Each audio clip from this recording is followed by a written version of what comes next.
School के बस्ते के जरिए समाज कैसे बदल सकता है, उसका एग्जाम्पल मेरी ज़िंदगी खुद रही है। आप सब लोग सिवान के रहने वाले मुझे पर्सनली जानते हैं। जिस सामाजिक पृष्ठभूमि से, परिवार से मैं आता हूँ, वहाँ शिक्षा के माध्यम से ही मेरा जीवन, स्कूल के बस्ते के थ्रू बिहार की व्यवस्था को बदला जाए। ये मक्कारी की निशानी है। ये वही नीतीश कुमार हैं, किसी ज़माने में इनके अंदर संवेदना बची हुई थी। 2020 और 21 में जब कोरोना आया था तो ये आदमी घर से नहीं निकले थे। आज चुनाव आया है तो 300 बस ये है कि इस राज्य का मंत्री गिरिराज सिंह टेक्सटाइल मिनिस्टर है। 8 टेक्सटाइल पार्क की घोषणा की गई है, एक भी बिहार में नहीं है। एक हमारे यहाँ कहावत है, कहने में बुरा लगेगा कि जैसे देवता वैसे पूजा, तो बिहारियों का यही आपने समझ रखा है कि नाली दे दीजिए, सीवर दे दीजिए, 4 किलो चावल दे दीजिए। 300 बस लाइए या 3000 बस लाइए या 3 लाख बस लाइए।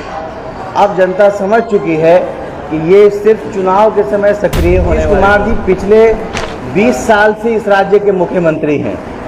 ऐसी क्या उनकी मजबूरी थी जिसने उनको वृद्धाओं के पेंशन को 400 से 600, 800 या 1000 करने से रोका? बिहार के मजदूर जब पलायन का दंश झेल करके परेशान हो रहे थे, तब इस आदमी ने कुछ नहीं किया।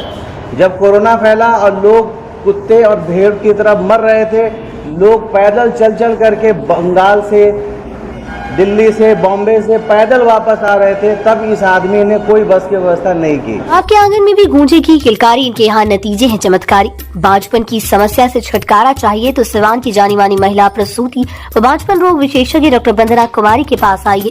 यहाँ 24 घंटे इमरजेंसी सेवाएं उपलब्ध है। पता है Vandana maternity care clinic, Puja medical hall, doctor Ramaji Chaudhary से 100 कदम पूरब डॉक्टर्स कॉलोनी सीवान। सबसे पहले मैं आपके मीडिया बंधु का जनसुराज ऑफिस में स्वागत करता हूं और जनता को सलाम और आदाब पेश करता हूं।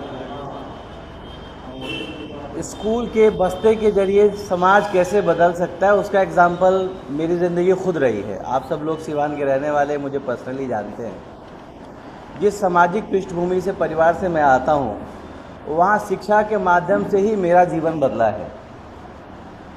अब जनसुराज की जो परिकल्पना है उसको एक मूर्त रूप मिल गया है कि स्कूल के बस्ते के थ्रू बिहार की व्यवस्था को बदला जा सकता है, क्योंकि शिक्षा ही वो माध्यम है जिसके द्वारा लोगों के जीवन में आमूलचूल परिवर्तन आ सकता है। वो अपने परिवार का पालन पोषण कर सकते हैं और समाज को कंट्रीब्यूट कर सकते हैं। तो पूरे बिहार की जनता को मुबारक। ये बदलाव की बयार जनसुराज के साथियों की जो मनोकामना पूरी हुई है, स्कूल का बस्ता उन्हें मिला है और वाकई वो सरस्वती की साधना का वो माध्यम मिला है जिसके द्वारा समाज निर्माण किया जा सकता है। जिन मैनिफेस्टो और वादों के साथ प्रशांत किशोर कल तक घुमा करते थे जी, आज नीतीश कुमार ने उसको पहल शुरू कर दिया जी। 400 से बढ़ा के 1100 जी, अभी 299 बसों को उन्होंने ये किया है, शुरुआत किया है जी जी। जो भी लोग जो बाहर रहते हैं बिहार के लोग जी, फेस्टिवल में अपने घर आ सके तो 299 कहीं ना कहीं जगह 300 बस, और इस तरह के लगातार कार्य नीतीश कुमार कर रहे हैं। क्या कहेंगे, कितना असर डालेगा? ये मक्कारी की निशानी है। ये वही नीतीश कुमार हैं, किसी ज़माने में इनके अंदर संवेदना बची हुई थी। 2020 और 21 में जब कोरोना आया था तो ये आदमी घर से नहीं निकले थे। आज चुनाव आया है तो 300 बस लेके आ रहे हैं। 300 बस लाइए या 3000 बस लाइए या 3 लाख बस लाइए। अब जनता समझ चुकी है कि ये सिर्फ चुनाव के समय सक्रिय होने वाले लोग हैं और इनकी नीयत लोगों को बहलाने फुसलाने के अलावा कुछ नहीं है। नीतीश कुमार जी पिछले 20 साल से इस राज्य के मुख्यमंत्री हैं। ऐसी क्या उनकी मजबूरी थी जिसने उनको वृद्धाओं के पेंशन को 400 से 600, 800 या 1000 करने से रोका था? अब चुनावी समय आ गया तो उसको 1100 कर देंगे, बहुत अच्छी बात है। बिहार के मजदूर जब पलायन का दंश झेल करके परेशान हो रहे थे, तब इस आदमी ने कुछ नहीं किया। जब कोरोना फैला और लोग कुत्ते और भेड़ की तरफ मर रहे थे, लोग पैदल चल करके बंगाल से, दिल्ली से, बॉम्बे से पैदल वापस आ रहे थे, तब इस आदमी ने कोई बस की व्यवस्था नहीं की।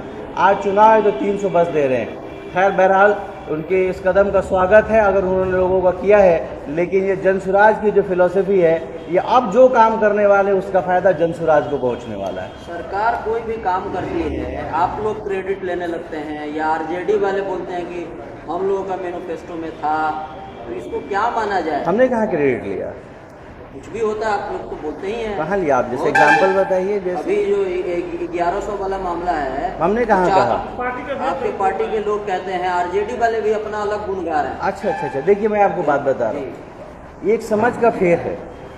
आप सबके माध्यम के थ्रू मैं समाज को जागृत करना चाहता हूँ कि जो भी चुना हुआ प्रतिनिधि है वो जनता का नौकर है, उसने अप्लाई किया था, वो सर्विस प्रोवाइडर है। आप सबके मोबाइल में नेटवर्क है, अब एयरटेल आपको नेटवर्क दे रहा था, आप पर एहसान कर रहा है।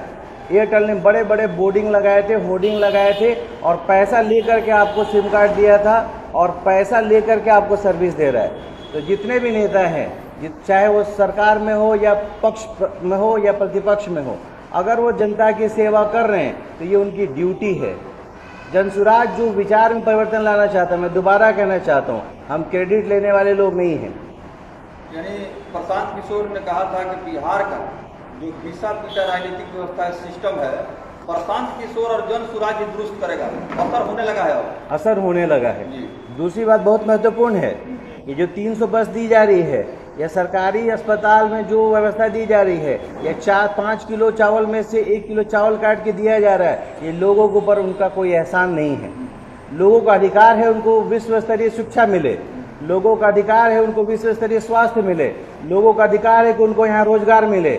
अभी एक महान आदमी इस जिले में आपके आए थे, बड़ी उम्मीद थी लोगों को भी कि आएंगे तो यहाँ कुछ देंगे। एक ट्रेन की घोषणा हुई जो गोरखपुर से चलेगी, पाटलिपुत्र जाएगी, सिवान से पार नहीं होने वाली है। 21वीं शताब्दी में आप यहाँ आने के बाद सीवर की योजना की घोषणा करते हैं। आपको समझ में आता है 21वीं शताब्दी में आप आकर के सीवर की योजना की घोषणा करते हैं? इससे पहले लोगों के जीवन को आपने क्या समझ रखा है? जितनी नालियाँ बनी हो, नालियाँ आपस में कनेक्टेड नहीं। हड़प्पा मोहनजोदाड़ो के समय में आज से 5000 साल पहले नालियों की व्यवस्था हुआ करती थी। आज की 21वीं शताब्दी के बिहार के दुर्दशा देखिए कि यहाँ पे नालियों की व्यवस्था नहीं है। देश का मुख्यमंत्री आता है और लोगों को सौगात के रूप में नाली और सीवर की व्यवस्था दे करके जाता है। लोगों की आशा थी कि यहाँ प्रधानमंत्री जी आएंगे, 5000 लोगों को ना 10,000 लोगों को अगर दे पाते व्यवस्था शिक्षा की, रोजगार की, तो बड़ी बात होती। किसी कॉलेज की घोषणा करते, किसी टेक्निकल यूनिवर्सिटी की घोषणा करते, किसी एक नॉलेज पार्क की घोषणा करते। देखिए दुर्व्यवस्था का हाल ये है कि इस राज्य का मंत्री गिरिराज सिंह टेक्सटाइल मिनिस्टर है, 8 टेक्सटाइल पार्क की घोषणा की गई है, एक भी बिहार में नहीं है।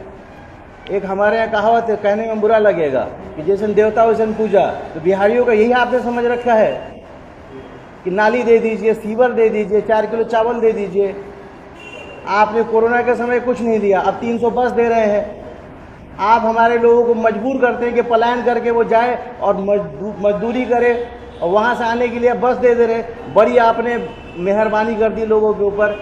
अब ये व्यवस्था बदलने का समय आ गया है। और सिर्फ ये बात नहीं, हम 400 के ये 1000 कर दिए तो हम इनका झंडा लेकर के घूमने को तैयार हो जाएंगे। बात यह है कि जब तक व्यवस्था परिवर्तन नहीं होगा, जब तक आमूलचूल परिवर्तन नहीं होगा, और उसका घोतक है स्कूल का बस्ता। ये लोग तो ये भी बोल सकते हैं ना, प्रशांत किशोर आएंगे तब देंगे, हम लोग पहले से देना शुरू कर चुके हैं। अच्छा, 20 साल में दिए हैं तो 20 अवतार से आप कैलकुलेट करके देख लीजिए कि 20 साल में इन्होंने 400 से बढ़ा करके 1000 किया है। इसको 2000 तक जाने में 2000 जाने तक में अगले 20 साल इंतजार करें यहाँ की जनता। बहुत महत्वपूर्ण बात है कि अब ये समय आ गया है कि बिहार की जनता को सबसे पहली जो चीज़ चाहिए वो शिक्षा चाहिए, रोजगार चाहिए और स्वास्थ्य चाहिए। बहुत धन्यवाद।